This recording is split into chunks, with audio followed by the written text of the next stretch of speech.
4 points, but when they have the opportunity, they get the job done. Now, the Nittany Lions look close to perhaps losing the undefeated season, and they used all 60 minutes to get the job done as they've done for most of the games this year. We'll be back to show you the Penn State win over Boston College in just a moment.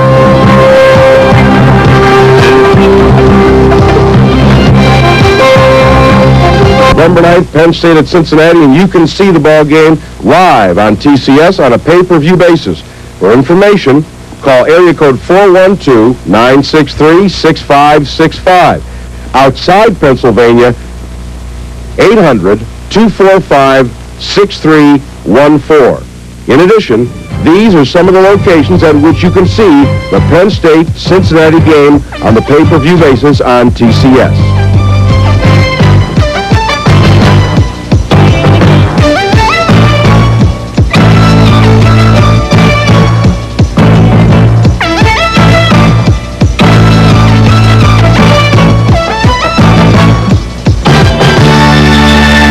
In today's game, the first quarter was a series of missed opportunities for Penn State. They had the wind at their backs, but could never get the wind in their sails. A crisp autumn afternoon at Beaver Stadium. Penn State kicked off to Boston College to open the game. We pick up the action on the Eagles' first possession. Allen flushed out of the pocket. He's caught from behind at the line of scrimmage. Trey Bauer caught him from behind. It will not be a sack because he got past the 20-yard line. A gain of a half yard on the rush. Boston College 3 downs and out in their first series. No rush by Penn State. Good high kick. Coates back at his 43. Breaks through the first wave, gets to the 50, and into BC territory near the 46-yard line. Joe Giacquino, one of the reserve wideouts, makes the tackle for Boston College, but the Nittany Lions will start out in Boston College territory, 1st and 10. Throw sent backfield just inside the 47-yard line.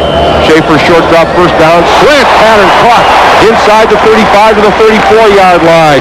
Ray Roundtree makes the reception, and it's good for a Penn State first down. Tackled by quarterback Garrick McPherson. We move to action later in the same drive. 3rd down and 8. Penn State 0 for 1 on 3rd down conversion. Schaefer standing tall, firing incomplete. Slant pattern for Hamilton, well covered over there. The linebacker Romanowski dropped off.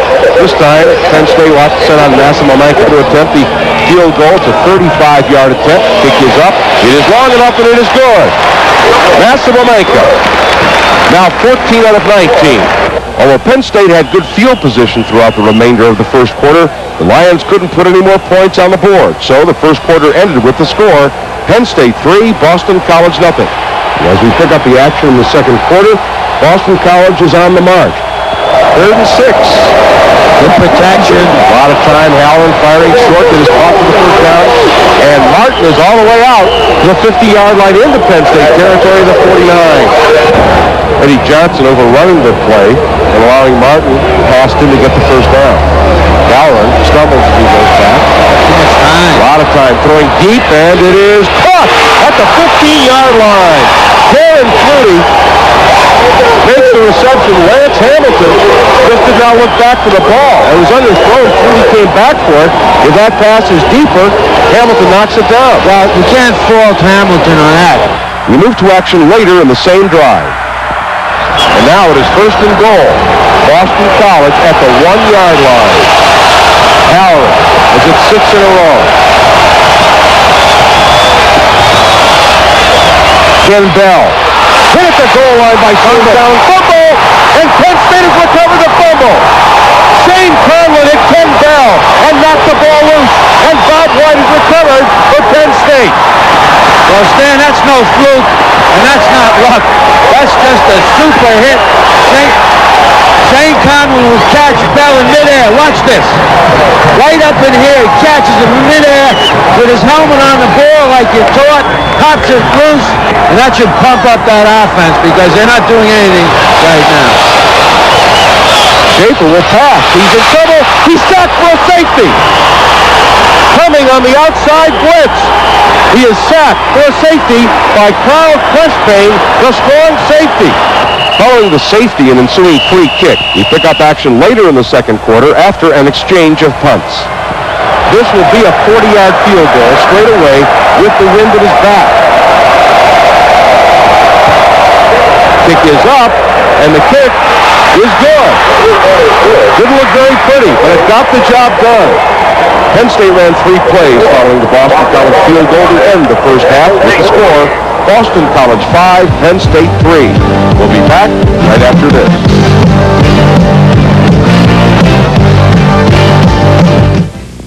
As any football fan would know, coaching a major college football team is a very difficult responsibility. The recruiting, the preparation, game after game, week after week. But sometimes the best laid plans of mice and men go awry. What about coaching once the game begins? I think the game day, it depends on your staff, but I think at Penn State, our staff does a great deal of coaching during the game. The minute a player comes off the field, or an offense comes off the field, or defense comes off the field, there's people who will talk to them about techniques, assignments, and what have you. At halftime, the adjustments which are made. I think the reaction to what the defense does has a lot to do with how well you play offensively sometimes, and vice versa defensively. Sometimes the other guy's got a hot hand, you can't kind of get one up on him. But I think there's an awful lot of coaching that goes on in the game. On game day, so you're not out there putting a kid in a stance, and you're not out there teaching him to block, but there's coaching as far as assignments, techniques, strategy, tactics, adjustments, all those kinds of things go on all the time at a football game. One of the things that had led Penn State to a 7-0 record coming into this game was a lack of turnovers. But the turnover bugaboo hit Penn State in this ballgame, and Boston College in the third quarter took advantage quickly. Giles wide to the near side, Penn State in the eye on 2nd and 5. Schaefer rolling in, fumble, he's sacked, he fumbles, and Boston College has recovered the fumble.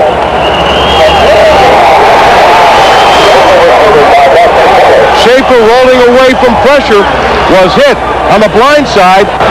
So the drive, which would have at least changed field position around, now has Boston College and Penn State territory at the 49.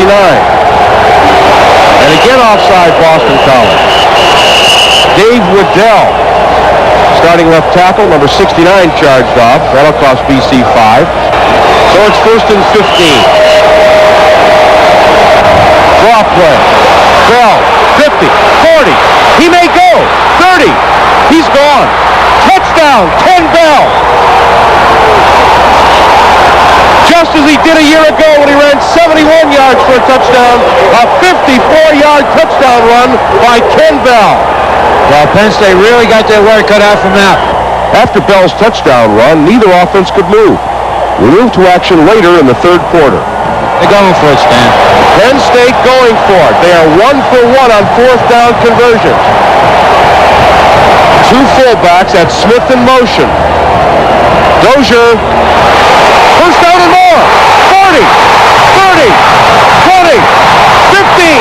He's down to the 11-yard line. They broke it on the 4th and short.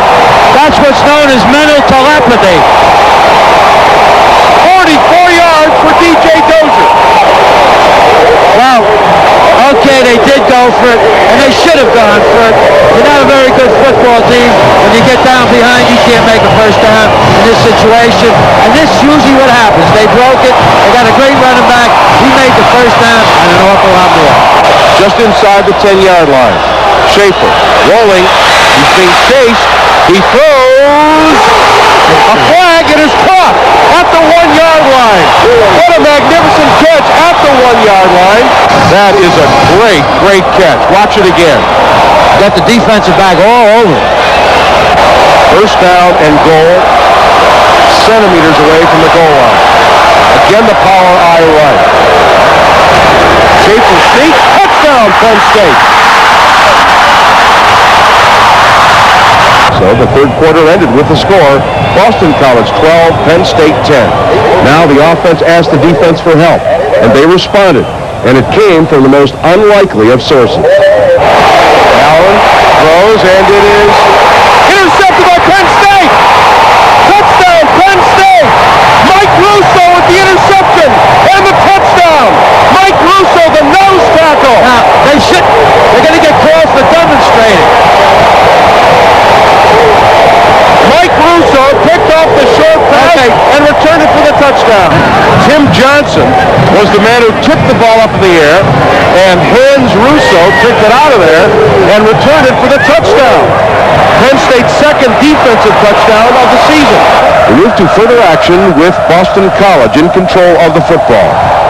And the fans are yelling just one more time to the Penn State defense. Under 3 minutes to play. Following again with time. There's Flutie on that short pattern. Fumble! Penn State recovers. Flutie had the 6-yard gain. Rogers-Alexander knocked the ball loose and Trey Bauer recovered for Penn State. Boston College did get one more chance after Bauer's recovery, but Rogers-Alexander intercepted a Halloran pass and the Lions ran off the clock. The game ended with the score, Penn State 16, Boston College 12. The offensive and defensive players of the game are brought to you by Anheuser-Busch, makers of Budweiser, Michelob, Busch, and L.A., and by Westinghouse, and by Daly. The defensive player of the game is Trey Bauer. Trey is a junior enrolled in the College of Liberal Arts from Paramus, New Jersey. Bauer is having a good year for this much-improved Lion defense at his linebacker position. Against Boston College today, Bauer was credited with 12 tackles and a very important fumble recovery in the fourth quarter. The offensive player of the game is Dean Dominio. Dean is a senior majoring in management from Westchester, PA. This is Dean's third straight year as Penn State starting tight end. He made 3 key receptions for 52 yards, all on third down situations. Congratulations to Dean Dominio and Trey Bauer, this week's players of the game. John Grant of the TCS Penn State Radio Network will be right back with an interview with Penn State President Dr. Bryce George and head football coach Joe Paterno right after this. Behind me now, but it's not really a tremendous amount of money because, as I said, we've been fortunate. 3 of my children have been able to go to Penn State, and we've gotten a break on tuition and what have you, and they've gotten great education. And I'm just excited by the fact that Dr. Jordan wants to lead this university into being the upper echelon of all public institutions, and I'm happy that I had that to give, and I would hope some other people would feel the same way. Dr. Jordan, what role does a top library play in making Penn State a top university? Well, first of all, the library is absolutely essential to every discipline on the campus. It's important, of course, to the sciences and the engineers and to others, but it is the lifeblood of the social sciences, the humanities, and the behavioral sciences. So it's important to everything we do in making Penn State, keeping it being one of the great public universities of the country. I might say, by the way, that if you've just heard the coach talking, I'm the envy of most of my fellow presidents in this country.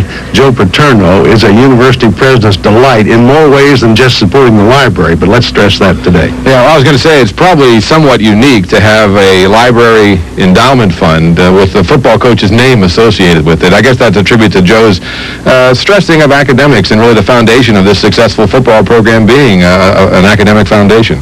Well, there's no question about that, and let me say again, he is a university president's delight, and I can't stress that enough. We're very grateful to him and to his friends and those who believe in Joe and in Penn State football for working on developing the library collection at Penn State. And Joe, what about people who may be so moved? What can they do to help out with this effort? Well, obviously, they give money. I think all the money we can get, the better off it would be. And I really am kind of embarrassed that the thing is named after me, the endowment fund, but some people thought that might help, and I'm glad we're winning this year because maybe, I'm not so sure it would have helped last year, but it's helping this year.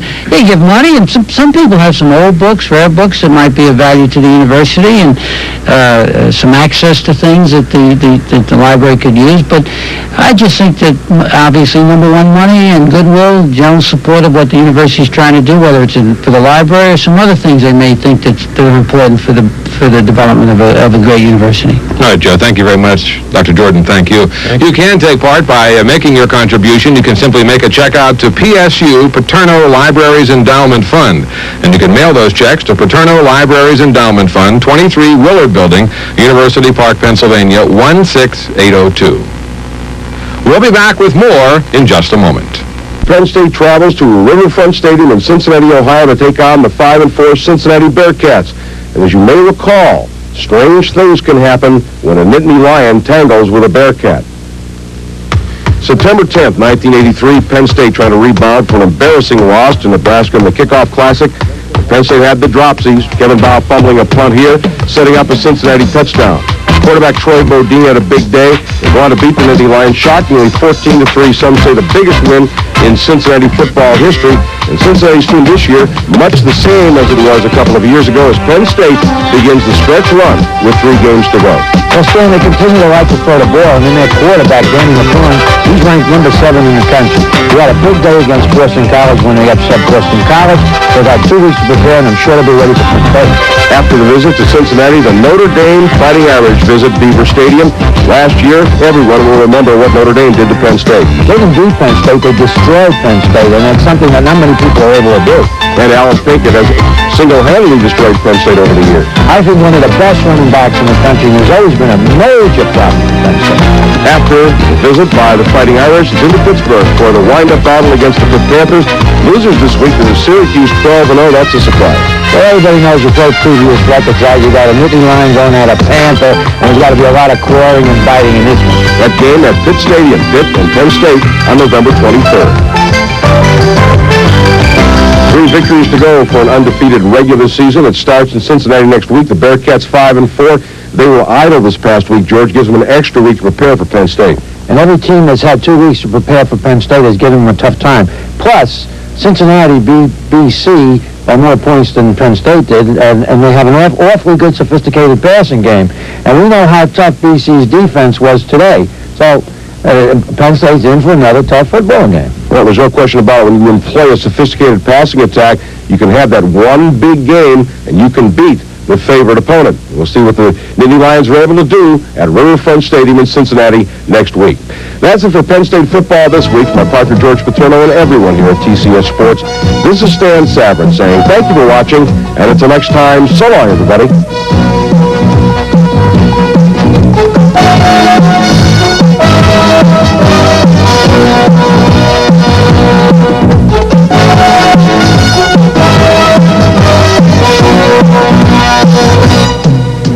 Penn State football has been brought to you by products who remind you that there's a daily street for everyone.